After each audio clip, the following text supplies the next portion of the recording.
Bueno, el capítulo 5. El libro, yo hice la clase que me había tocado dar, que el título del libro no era en sí la carta a los Efesios, sino que basándose en la carta a los Efesios, la vida en Cristo. Porque de eso, en realidad, y todas las cosas que trae la vida en Cristo es lo que habla el libro de Efesios. Si leyéramos Romanos, vamos a encontrar un montón de puntos de contacto en determinados temas. La carta a los Efesios también estuvimos viendo que era algo que, si bien era a los Efesios, sabemos que puede ser a los sanisidrenses, puede ser a quien sea, porque es bastante general. Y todo se centraba en nuestra relación, ¿no? con Cristo. Y acá el tema de salvos por gracia. Entonces, no sé, ¿han leído el capítulo? Sí, extenso. ¿Extenso? Sí, extenso. Ahora, y antes de que entremos, ¿cuántos vieron, la película que se estrenó hace unos cuantos años, impactó, porque a algunos le daba miedito, otros era muy de suspenso, y entonces decía la frase, digamos, icónica y representativa de la película, era el nene diciéndole a Bruce Willis, que era: veo gente muerta. Bueno, yo cuando estaba leyendo esto me estaba acordando de eso, ¿no? Al margen de lo que es la película, que es totalmente una fantasía, pero que estaba buena. Yo creo que si leímos y entendimos un poco, iba por ahí. Imaginemos, ¿no? En vez de ese nenito, Dios diciendo: veo gente muerta. Y, la película, el que no la vio, bueno, se la spoileó, ya es vieja, así que joróbense. Pero el psicólogo que lo trataba al chico estaba precisamente muerto y nunca lo había querido asumir. Entonces, uno se da cuenta después, pero claro, si no interactuaba con la gente, siempre estaba con la misma ropa, ¿cómo no? Porque la película estaba tan bien hecho, el relato, que uno entraba por creer.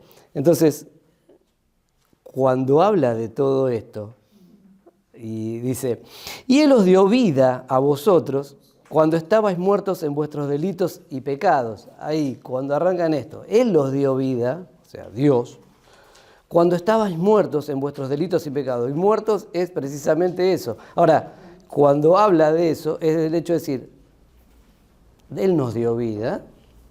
Nosotros hoy tenemos vida espiritual, ¿no? Hablamos, siempre está en este sentido. Cuando estábamos muertos, no fue por nosotros no hicimos nada, Él nos dio. Y hay cuánta gente, y ahí es donde a veces nosotros no fallamos en esto aún, como una especie de desvío en el tema, es cuando nosotros decimos: vamos a salir a hablar y a predicar de Cristo, porque ¿cuál es la motivación? ¿Llenar la iglesia? Pero lamentablemente muchas veces se piensa por el atajo. No está mal querer llenar la iglesia, pero no es el fin último para lo cual se sale, sino es el hecho de decir, es ir a llevar un mensaje de vida a un montón de gente que está muerta y todavía no se enteró. Y después el resto lo hace Dios, porque yo le puedo hablar todas las veces que quiera, agarrarlo a bibliazos y no va a cambiar. Y no va a cambiar, hasta que puede ser que en algún momento eso, pero ahí ya no nos metemos. Dice: estabais muertos en vuestros delitos y pecados. ¿Pero qué pecados? Y muchas veces me lo planteaba yo, ¿no? Pero si yo acepté al Señor a los 8 años, que no maté, no, pero potencialmente ya eras un pecador. Vos naciste en una condición de pecado. Nos gusta escuchar una parte, o sea, nos gusta siempre escuchar cuando se predica, cuando se enseña, el guante de lana, pero no el guante de hierro. Entonces un poco entra por el guante de hierro para después poner el guante de lana y el porqué. Entonces, viene diciendo este tipo de cosas. Nosotros, ay no, decir que yo soy... Dios dice, hoy dice que sos su hijo, sos heredero, te veo como Cristo. Y después entraremos en el tema gracia. Pero lo cierto es que en otro tiempo andábamos así. Entonces, ¿por qué? Porque tenés una naturaleza caída y esa caída hace que no tengas esa relación. Espiritualmente no tenés esa relación con Dios. Ahora, en los cuales anduviste en otro tiempo siguiendo la corriente de este mundo conforme al príncipe de la potestad del aire. Entonces, cuando hablamos de eso, decís... Ya algunos empiezan a empezar con teorías conspirativas de demonios y ven demonios en todos lados y esas cosas. Yo no estoy diciendo eso, ni la Biblia está diciendo eso. Está diciendo, hay algo que es real. La corriente de este mundo, que acá en el libro precisamente hacía, la traducción hubiera sido medio forzada, decir, el siglo de este mundo. O sea, si no es el tiempo y la corriente, la forma de vida de este mundo, ya está corrupta. Por más buenos esfuerzos que hagamos, podemos ser humanamente gente proba, respetable y todo, y estamos muertos delante de Dios si no tenemos a Cristo. Entonces, independientemente de lo que podamos hacer, del esfuerzo nuestro, y en otro tiempo anduvimos en eso, y se lo está diciendo ahí a los Efesios, Él les dio vida a ustedes. Cuando estaban en esta circunstancia, siguiendo la corriente de este mundo, o sea, separa las aguas en lo que va diciendo. Yo decía, de la vida en Cristo es una vida escondida, era como el señalador adentro del libro, así estamos nosotros dentro de lo que es Cristo. Ese tendría que ser el concepto de en Cristo. Como que todo lo que hacemos lo hacemos en Él, o sea, siguiendo esa forma de vida. Pero, acá empieza con todo esto, dice, conforme al príncipe de la potestad del aire, el espíritu que ahora opera en los hijos de desobediencia. ¿Qué dice acá? ¿Que están todos endemoniados? No dice eso. Está diciendo de que hay alguien que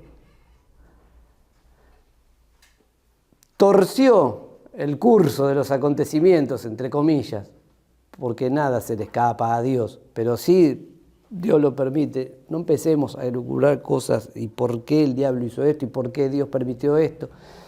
Dios nos creó a imagen y semejanza de Él, pero esa imagen y semejanza se deterioró. No está rota, está deteriorada. Por esa razón hay una pata de lo que somos que está muerto, que es la parte espiritual. Y nuestras emociones y nuestro cuerpo andan así, siguiendo esto está diciendo. Y quedó para el príncipe de la potestad del aire. ¿Por qué este lugar? Porque antiguamente suponían que en lugares así etéreos vivían los espíritus. Entonces está usando un lenguaje que fuera común a esta cultura de ese momento, refiriéndose, no importa, es decir, no es que, pero lo que está queriendo decir Pablo en esto es, el Señor lo sacó de todo esto, y esto opera así, y es verdad, o sea, hay una corriente, digamos, en el mundo, hay un sentido de las cosas, sea la cultura que sea, que por lo general tiende a que las peores expresiones de lo que somos salgan a la luz y se ¿cómo podríamos decir? Se convaliden para que sea algo aceptado. O sea, nosotros la viveza criolla,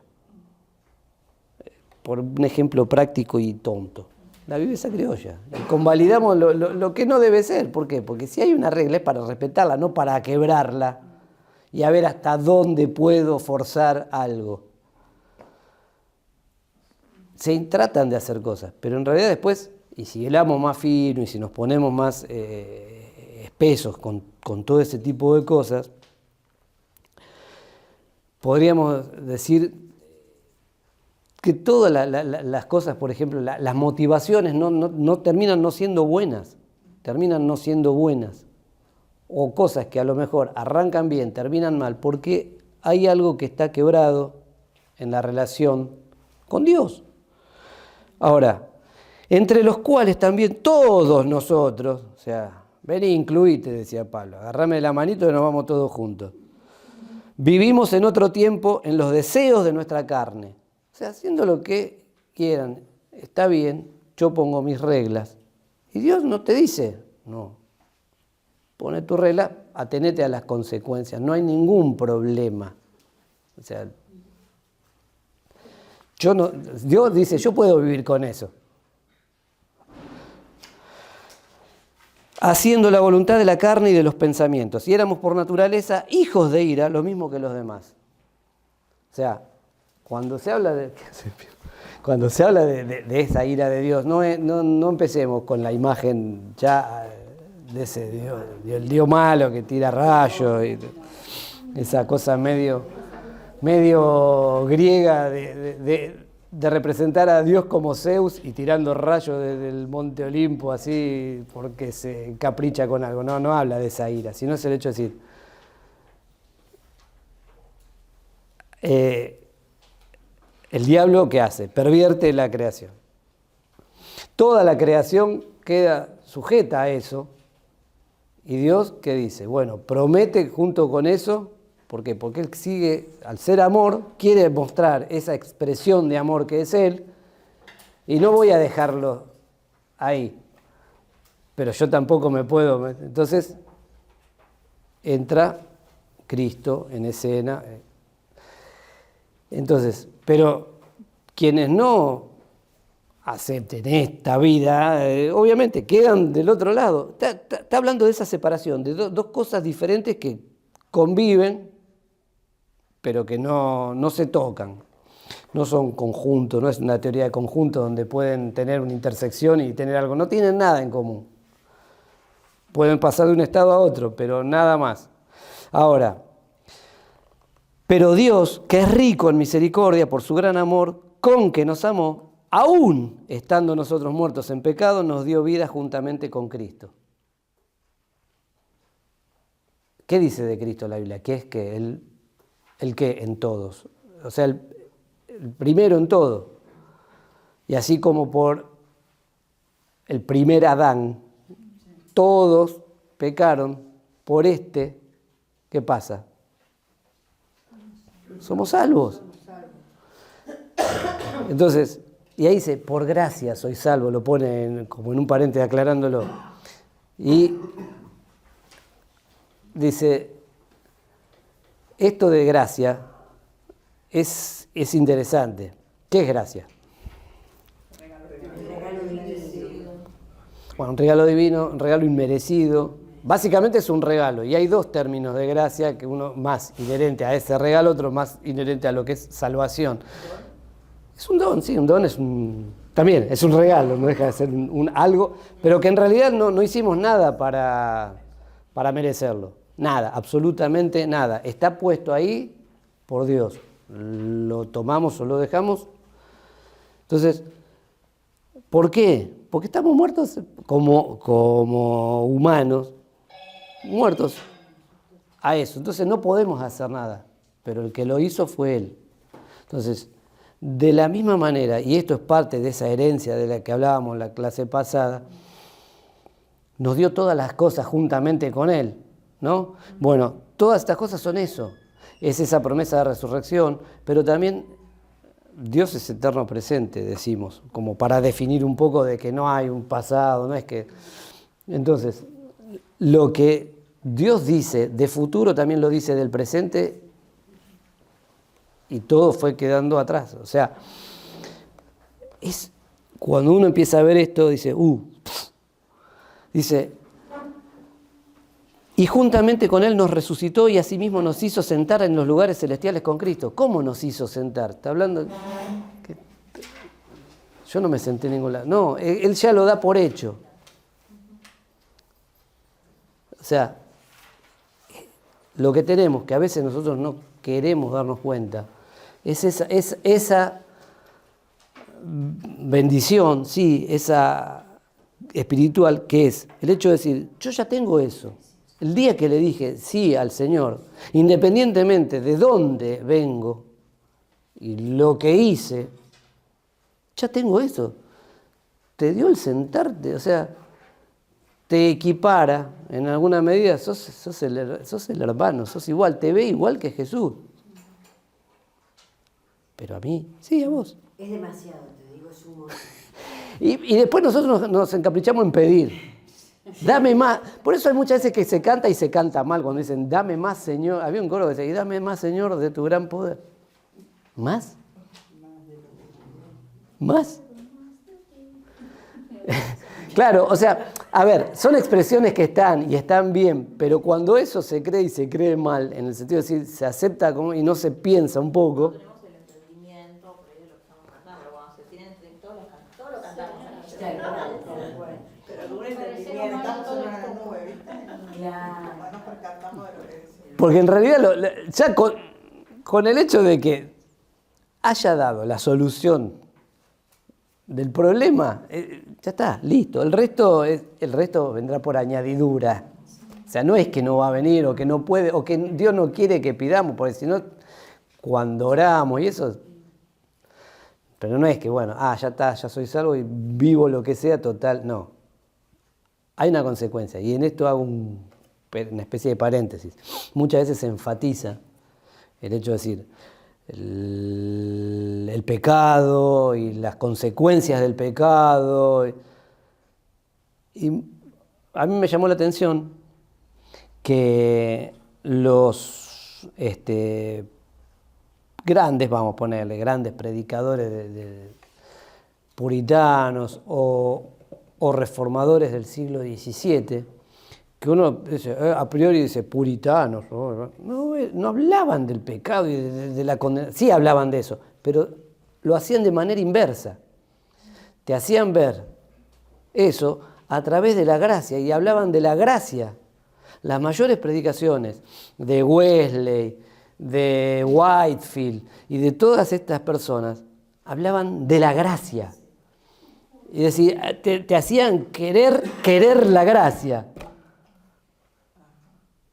Entonces, cuando vos te contraponías con eso, automáticamente la mugre saltaba sola y decía, quiero esto, porque te dabas cuenta. No hacía falta que te estuvieran amenazando con un Dios castigador.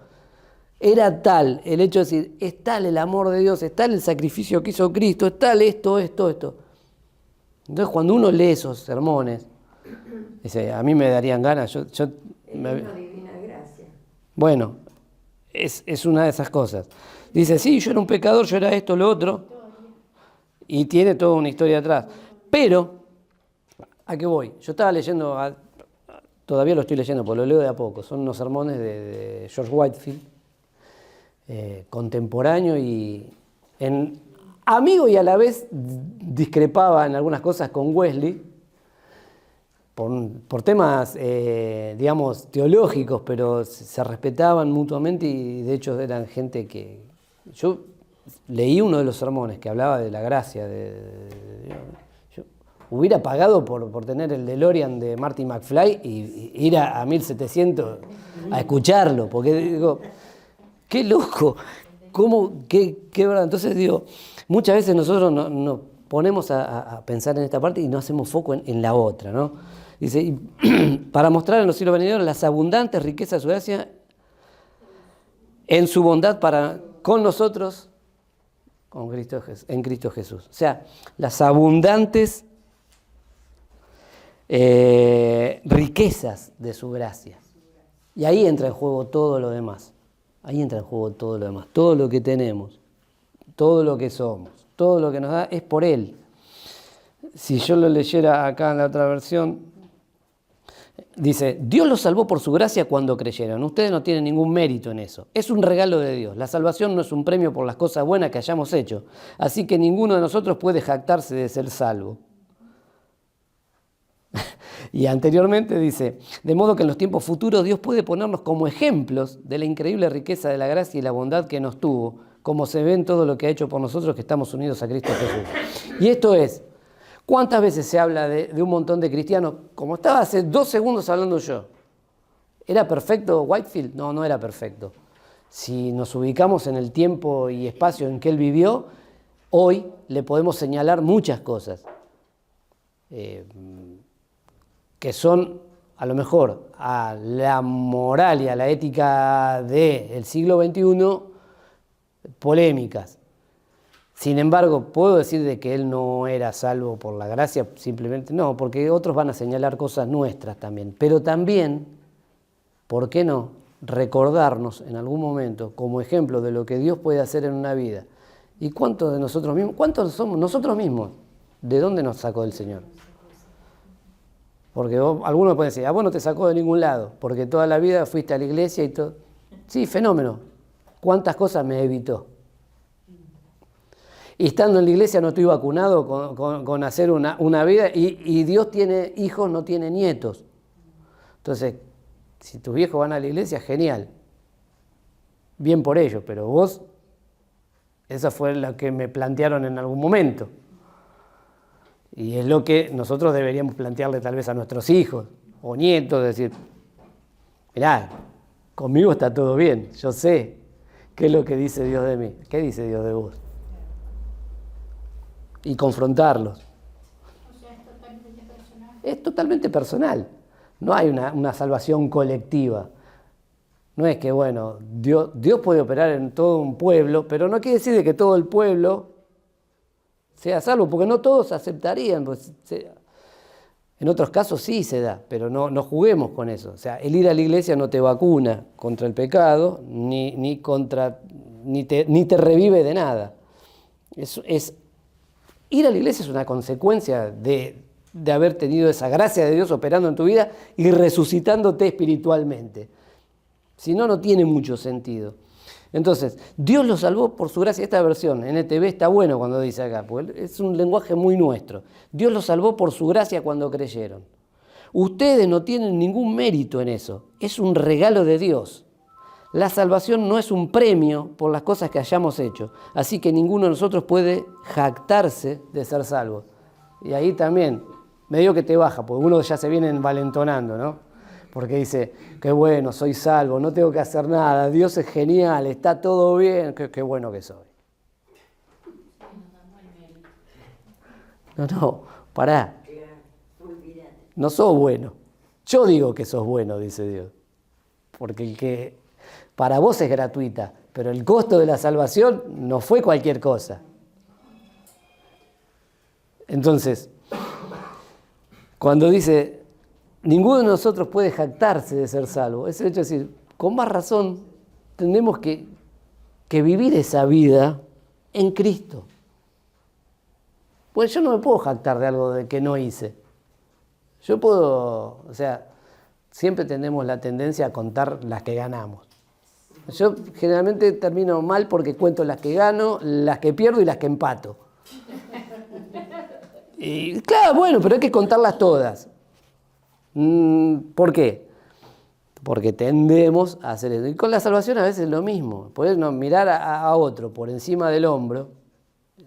Mirá, el día que llegue al nivel de salvación que tengo yo, y se ría. Hay gente que piensa de esta manera y no está bueno.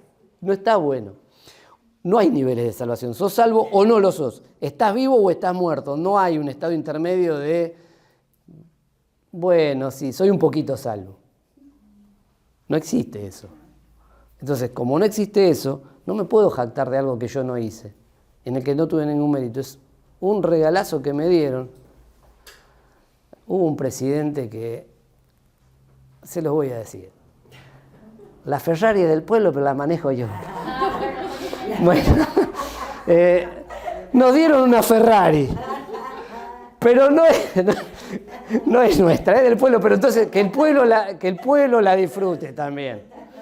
No me lo puedo guardar. ¿Se entiende?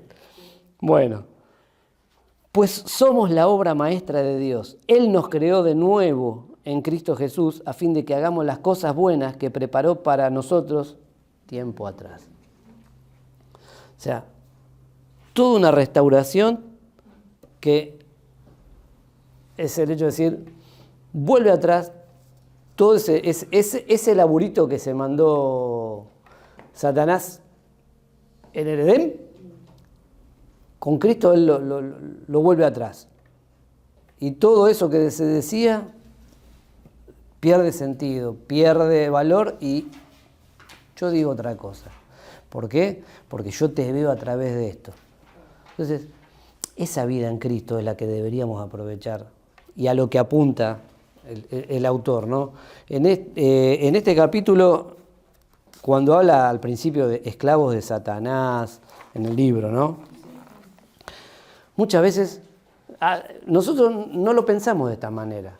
Nos gusta pensar que somos salvos, nos gusta creerlo, lo creemos, lo sabemos, lo asumimos, genial. Pero ahora, porque somos salvos, somos hijos de Dios, y andamos por la vida todo el tiempo en un estado de éxtasis místico, no. Hoy yo estaba cansadísimo, hoy tuve un día bastante, digamos, completito de trabajo y estaba fusilado y yo tenía que decir, ¿cómo hago la clase? No llegué a tiempo con el PowerPoint, ¿no? Pero ¿cómo doy la clase? Y llegué a casa y digo, voy a terminar de repasar, no repasé nada, y así, y no daba más. No vivo en un éxtasis místico, no para nada. De la misma manera, quien es esclavo de Satanás, como define acá, no es que va por la vida endemoniado, caminando para atrás, vomitando verde. No. No tiene a Cristo. Él no conoce. Y es un problema, pero también es una responsabilidad nuestra. Siempre cuando hablo de este tipo de temas, me gusta tirarme un poco la responsabilidad de decir, bueno, si vos lo sabés, compartilo. Hay una frase en una obra de Bertolt Brecht que dice, el que sabe la verdad y no la dice es un criminal. Y en la Biblia dice otra cosa bastante similar. El que puede hacer el bien y no lo hace. Entonces, ¿por qué voy a insistir en algo si mi vida está en Cristo? Y esa era la motivación cuando uno dice, ¿por qué Pablo escribía así? ¿Por qué Pablo quería compartir esto? ¿Por qué era la motivación de esos cristianos que veíamos en Hechos, que habían entendido eso, habían entendido esa vida en Cristo, habían entendido eso. Y es decir, nosotros no nos damos cuenta y seguimos tratando de caminar a veces a dos aguas, cuando en realidad te está diciendo, son dos esferas separadas, no se tocan, no hay forma de que se toquen, y está en vos el decir dónde te parás. Entonces, si yo volviera a releer cada versículo en el capítulo 2, y vamos a hacer ese ejercicio así, y yo lo voy a leer en la NTV, porque la usé la Reina Valera, porque es la que, esta es la que habla Dios, el resto no.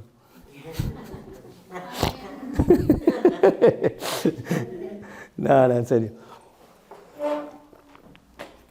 Está en lo que habitualmente leemos, pero dice, antes ustedes estaban muertos a causa de su desobediencia y sus muchos pecados. O sea, por ahí suaviza, pero desobediencia, ya el hecho de ser desobedientes. ¿Y qué es ser desobediente?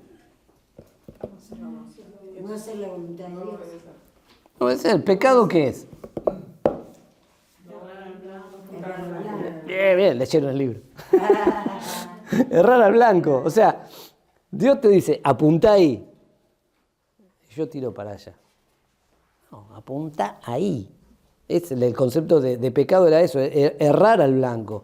No ir en lo que tenías que ir. No apuntar correctamente. Entonces ese pecado nosotros lo traducimos como desobediencia, como el hecho de decir, no hacer algo que está prefijado. O sea, si yo tengo que ir por 2 carriles y voy por la banquina, está mal. Y si me multan, bien, genial. Pues la banquina es para detenerse por una emergencia o desviarse y nada más. No es un carril excepto alternativo, excepto que hagan el desvío específicamente porque está todo cortado, pero ya excede a eso. Entonces no juguemos con esto. Nosotros somos campeones en saltarnos las normas.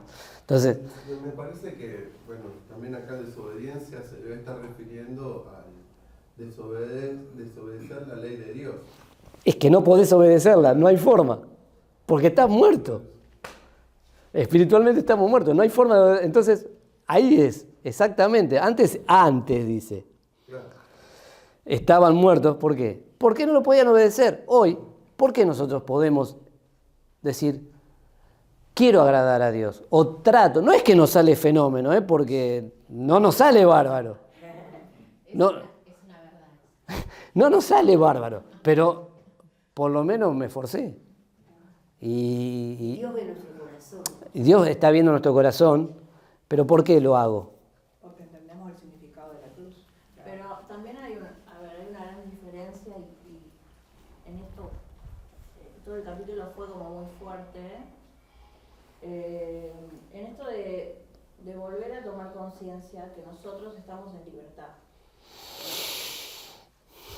Y no es menor. No. O sea, cuando nosotros decimos que tenemos que hablar de Jesús, tenemos que dar buenas noticias, nosotros tenemos que ser conscientes de que la persona está en esclavitud y que está muerta espiritualmente y que no es natural, ay sí, acepto a Cristo, no es así. No. Es un proceso casi dramático, digo yo, y cada uno quizás tiene sus testimonios, ¿no? Pero el hecho de este tesoro que nos da Dios en Cristo, que es la libertad de alabarle, la libertad de no pecar, porque el pecado no se enseñorea más de nosotros, pero en los que están los hijos de desobediencia, en esclavitud, sí el pecado tiene autoridad sobre ellos. Tal cual. O sea, hoy nosotros podemos ver esa imagen que ponen siempre al elefante, cuando lo tienen con los circos, y eso lo tienen a veces con una soga gruesa o una cadena.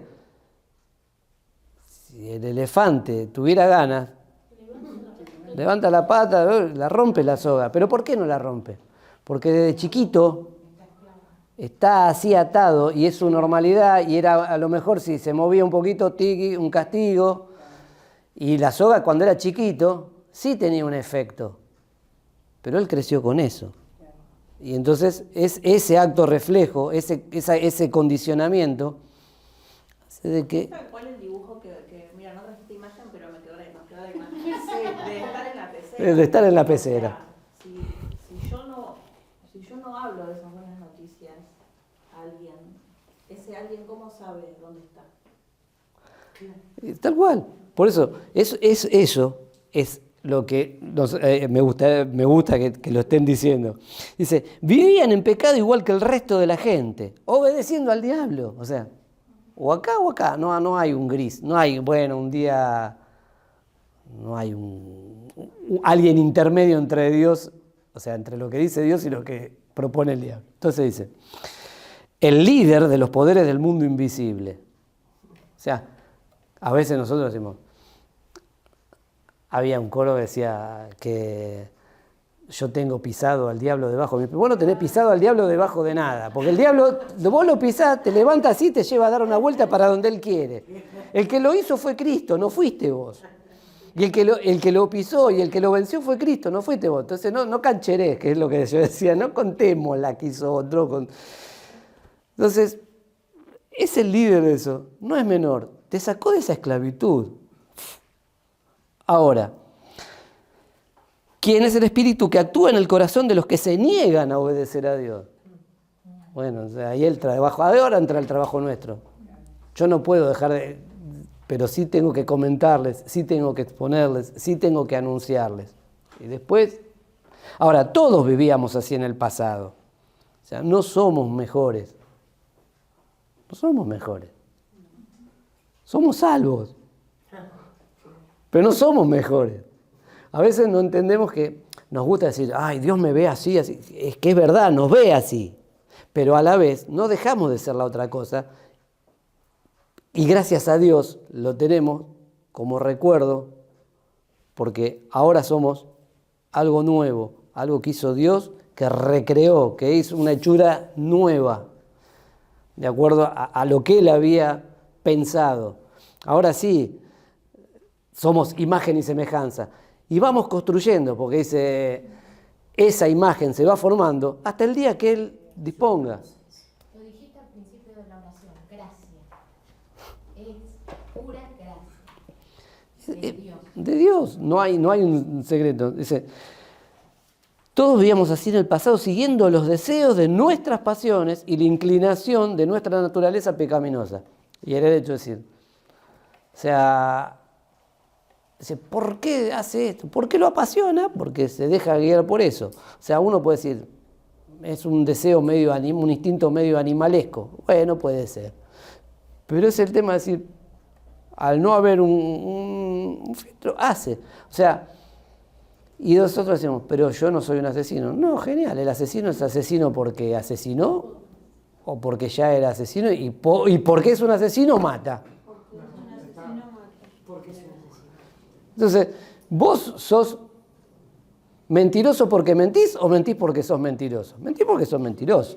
Y estás igual, o sea, está bien, humanamente no es lo mismo, aunque a veces hay mentiras que son tremendas y que pueden generar desastres, pero ¿a qué voy? Nosotros ponemos en la escala de valores, el rango ahí, a ver quién es más pecador, menos pecador, pero en realidad, para lo que dice Dios es blanco o es negro. No hay un gris. El impacto que pueda producir ese pecado, o el daño que te pueda producir, no es el mismo, está bien, pero existe. Ahora, por nuestra propia naturaleza éramos objeto del enojo de Dios. O sea, mirá cómo cambiaste. O sea, y no por... Entonces había coros viejos que estaban buenos, que eran sencillos, uno puede decir, eran simplones, pero decían cosas que eran ciertas y uno se iba sin querer entrando en este concepto. Poco a poco puedo ver cambios bellos en mi ser. Cristo me cambia a mí. Entonces, me cambia ya mi Jesucristo, no soy igual a lo que era antes yo.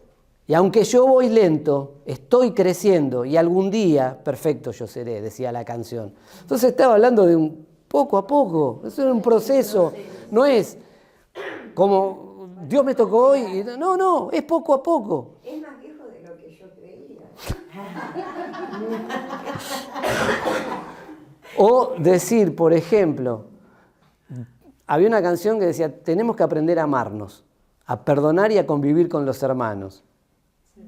Tenemos que aprender a amarnos porque somos uno en el Espíritu de Dios. Y la remataba ahí con y recuerda, hermano mío, su obra en mí no terminó. Porque la canción empezaba, cuando ¿cómo era? Hermano mío, cuando ves que mi vida perfecta no es, perdóname porque aún tengo que aprender. Mi manera de hablar y mi forma de actuar día a día el Señor la cambiará. Ten paciencia y bondad, el Señor va a terminar su obra en mí.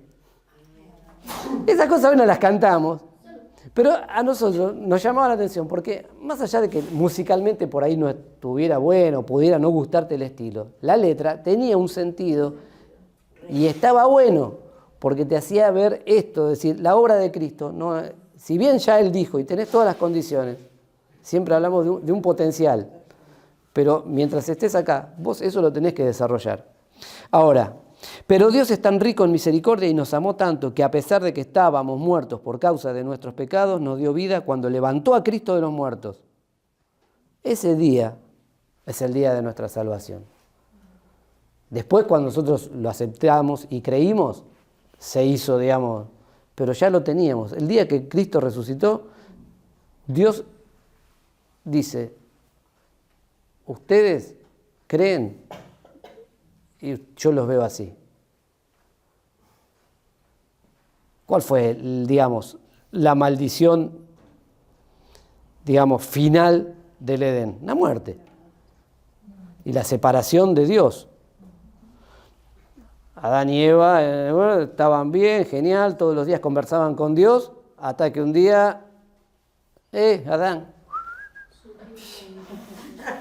¿Y qué pasa? No, la mujer que vos me diste. Bien, qué pillo, qué sos, ¿eh? ¿Y vos qué decís, Eva? No, fue la víbora. Y la víbora, como no tenía mano, dijo, bueno, me hago cargo. No pudo señalar a nadie. No era así, pero ¿qué fue eso? Ahí entra. Y opera para todos. Ahora, el día en que Cristo vence a ese postrer enemigo que es la muerte, ahí dice, ese es el día. Ese es el momento en que nos dio, dice, y es solo por la gracia de Dios que ustedes han sido salvados. Porque no lo podía hacer otro, lo podía hacer Él nada más. Entonces, nos levantó de los muertos junto con Cristo y nos sentó con Él en los lugares celestiales porque estamos unidos a Cristo Jesús. Ya nos levantó, o sea, ya tenemos asegurada esa resurrección física, pero ya estamos viviendo esa resurrección espiritual. ¿Por qué? Porque ahora sí podemos obedecer, ahora sí podemos leer la palabra, acercarnos de otra manera. Hoy sí podemos venir delante del trono de la gracia confiadamente por esto. Entonces, salvos por gracia. Hagamos lo que hagamos, no vamos a ser salvos, excepto creer. No hay cosa que podamos hacer, no hay caminata a ningún santuario que nos... No hay peregrinación que valga, no hay sacrificio, promesa. Y es más, si uno lee Eclesiastés en el Antiguo Testamento, Dios previene estas cosas. Es mejor que te calles la boca y no que prometas lo que no podés cumplir. Porque después, porque lo que prometiste te lo voy a reclamar. Claro, te metiste solo en el merengue. Entonces, en Eclesiastés lo dice. Entonces, no, Señor, y nosotros vivimos de impulso en impulso. Y no. Yo compartía lo del Pablo, que dice, al principio que dice, y en otros tiempos ustedes estaban muertos en sus transgresiones y pecados. Conversábamos en casa sobre el lenguaje evangélico. Estábamos hablando del libro, si alguien lo lee, va a decir, ¿qué es esto? Pero porque tú me hablas de que yo estoy muerto, es lo que estamos hablando, dice ahora que tenemos el poder de decirlo y la libertad de decirlo, pero en el mundo uno ve y dice, ¿qué pueden decir ellos si están muertos? No lo van a entender. Claro, no lo van a entender. Es difícil. Y estábamos conversando, y entonces yo veo una serie que se llama La Promesa. Estoy conversando acá y entonces yo después me siento y le digo a mi esposo, digo, ay, se nos cayó el cable. Entonces yo le digo, pero no vamos a ver La Promesa. Y sale mi hijo y responde así, ¿qué promesa vas a pagar? ¿De qué hablas? Me dice, ¿qué promesa estás hablando tú? Y yo, para que tú veas lo que es me dice, mami, pero hasta donde yo sé, tú no debes promesa. Se hizo un serio, pero fue por la palabrita promesa, lo que tú acabas de decir, fidelidad y todo. Eso yo digo, definitivamente el lenguaje es algo que cuesta entender. Sí. De Pablo, en el capítulo 2, yo lo veía y yo decía, me acuerdo cuando me hablan a mí, yo decía, que le doy gracias al Señor todos los días, que me salvo y pueda entender lo que me está diciendo. Porque hablas. Entonces, tenemos esto, ¿no? Tenemos la salvación, ¿sí? Por obras. No. Ah, bien. ¿Por qué no por obras? Ahora, está bien, genial, pero ahora viene otra parte. Es por gracia, no depende de nosotros. Genial, bien, lo entendimos, quedó claro. Pero, ¿y cómo muestro que soy distinto? A ver, las obras. O sea, tampoco. Una cosa no. Claro. Bien. No es Bien. por obra, no es por obra, No es pero- por obra, porque por más que yo me esfuerce en hacer cosas buenas, no es que voy a ser más salvo. Tal cual, está claro. Pero sí está bueno que si soy salvo, refleje ese amor y esa bondad. A veces un gesto habla más que 1000 palabras. Y decía Coro Viejo también, conocerán el amor de Cristo cuando vean su amor en ti y sabrán que Cristo vive cuando viva en ti y en mí. Conocerán que hay esperanza por tu fe que apoya en Él. Conocerán. Recuérdales que Él ama. no solo con palabras, sino con tu ser. O sea, decía así la canción. Cada vez que cantaba, a mí me encantaba escuchar esa canción. Y la letra dice, el amor fue más que una dulce palabra cuando en la cruz el Hijo dio su vida. Y ni el más hermoso canto podrá reemplazar a esa gota de agua que en su nombre das. Eso era toda la letra, ¿eh? Faltó el PowerPoint de las canciones. Pero a lo que voy es, a veces nosotros conocemos, lo hacemos, no lo hacemos porque vamos a ser más salvos, sino porque somos salvos, lo hacemos. Entonces, es que el asesino, ¿qué? ¿Es asesino porque asesina o asesina porque es asesino? Asesina porque es asesino. El salvo hace buenas obras para salvarse porque es salvo, hace buenas obras. O debería. Debería.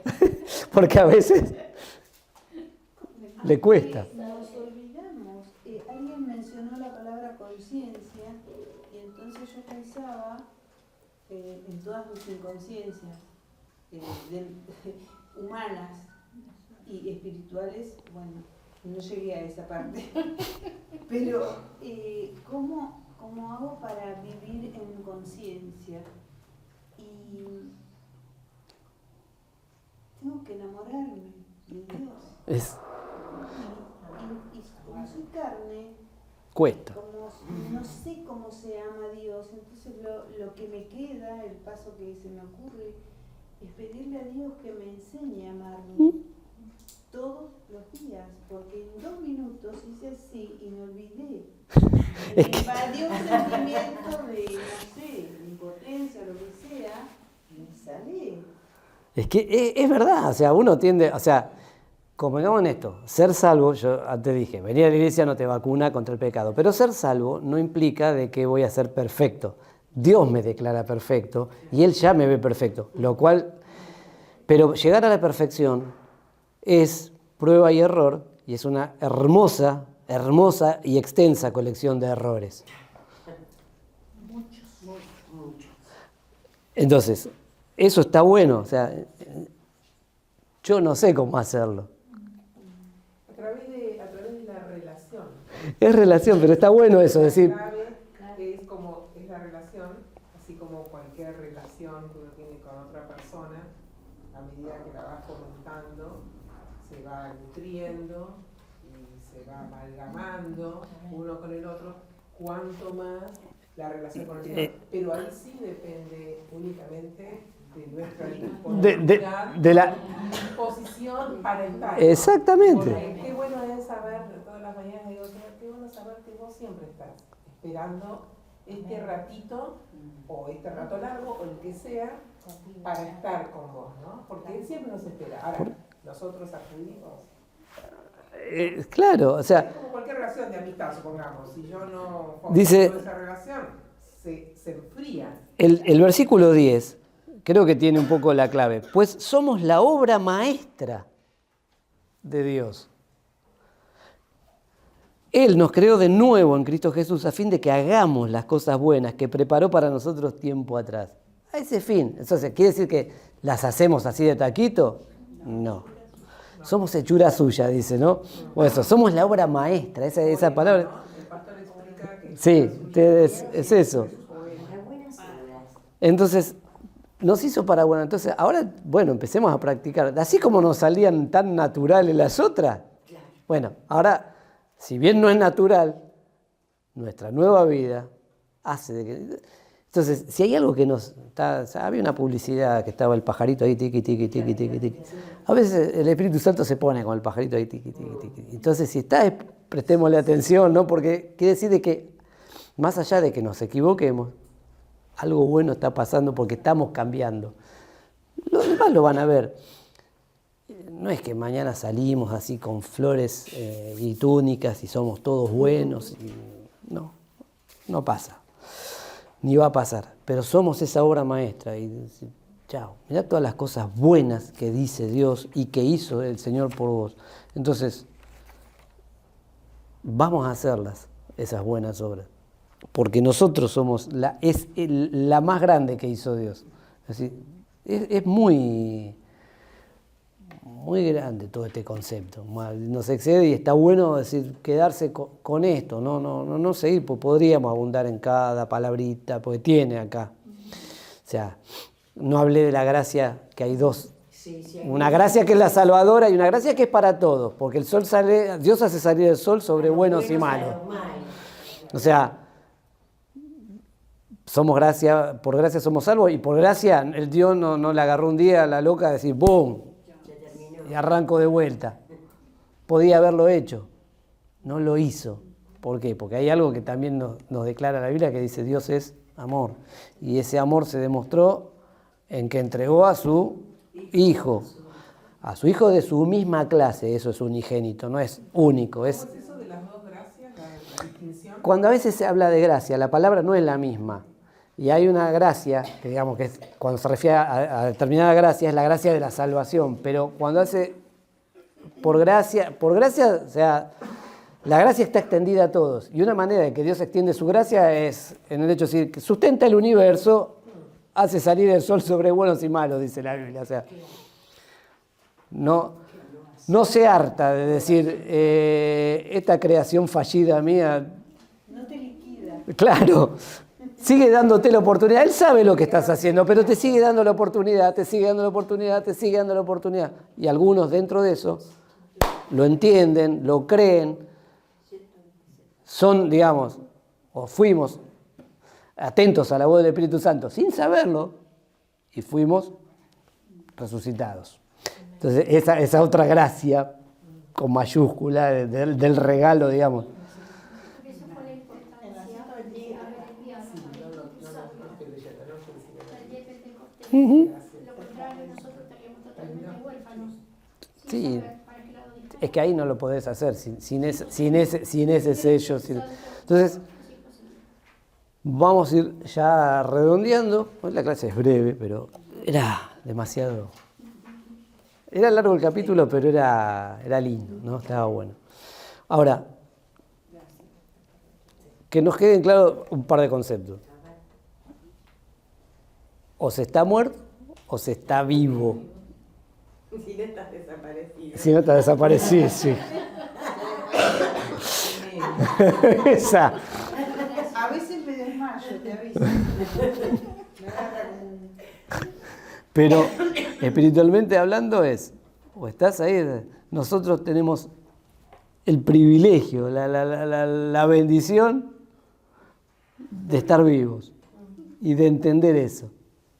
Ahora, no fue por nosotros, no somos lindos, no somos buenos, no tenemos nada que justifique el hecho de que Dios haya esto, más que su pura gracia. Y en esa pura gracia nos sacó de un estado a otro y todo lo que hizo Cristo y que vemos en la vida de Cristo a través de los evangelios, Dios nos ve así. Entonces decís, wow, es demasiado. Ahora, no solamente eso, sino que también dice, a futuro, pueden ser ustedes mismos esos ejemplos. No es que va a haber una Biblia nueva, simplemente de que nuestro testimonio va a seguirnos. Y no solamente eso, como ustedes son salvos por gracia, no por obras, los invito a que practiquen buenas obras en consecuencia de esa gracia. Yo dije al principio que los predicadores estos de 1700 y todo hablaban, y la gente, hubo un país que estuvo al borde de que hubiera una revolución como la Revolución Francesa. No sé, podemos jugar a ver qué hubiera pasado, sí, y hacer una especulación, pero si tal vez Inglaterra, que en este caso era Inglaterra el país, estuvo al borde a 10 minutos de que hubiera una revolución como la Revolución Francesa. La Revolución Francesa, pueden decir, trajo un montón de consecuencias a nivel espiritual también. Y sin embargo, no porque estuvieran bien, se sentaron ciertas bases. Todo es discutible, voy a algo global y genérico, pero no hubo un estallido así porque hubo un avivamiento. Hubo un avivamiento en medio de una iglesia corrupta. Sin embargo, hubo gente de Dios y habló de esto.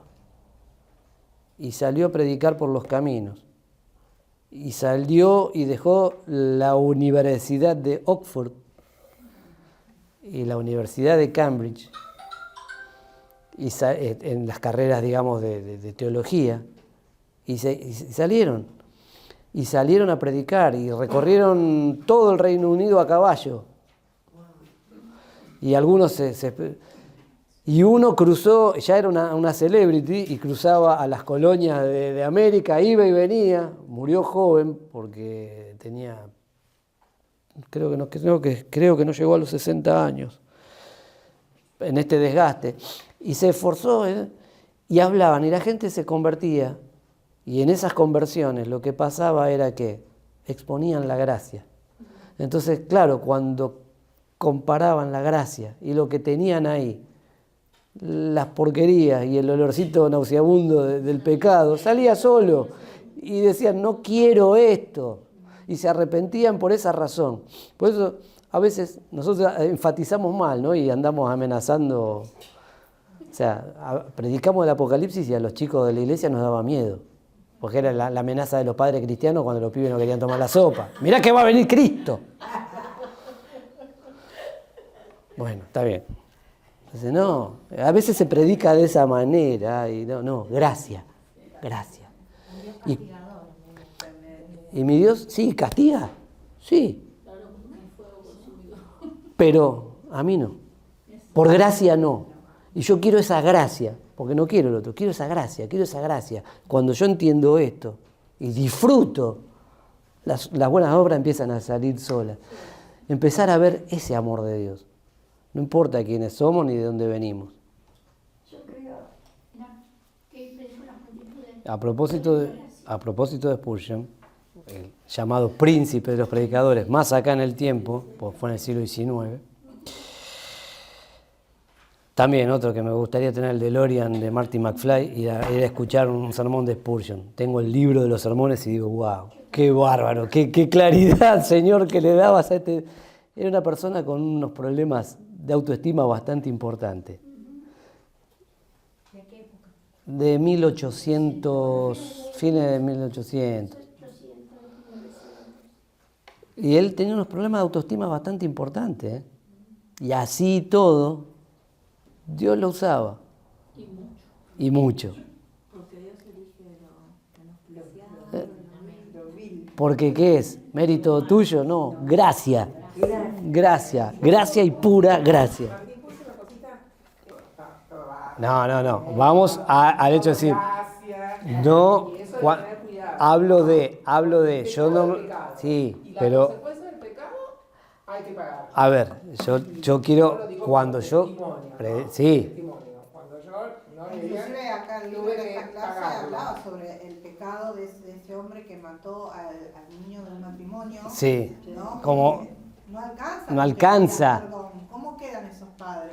o sea, Está bien, vos cumpliste, fuiste a la cárcel, cumpliste tu condena. ¿Y los padres de ese niño? no hablar habló de la consecuencia, El Señor restituye, por supuesto, pero el no, pecado. te va a dejar marcas, o sea, hay un meme. Puede jugar con la gracia. Hay un meme. Ustedes no sé si vieron El Señor de los Anillos, hay un personaje que se llama Gollum, que está deformado, entonces dice, y está la cara de este Gollum y dice, cuando Dios te perdona del pecado, pero te deja la cara como testimonio.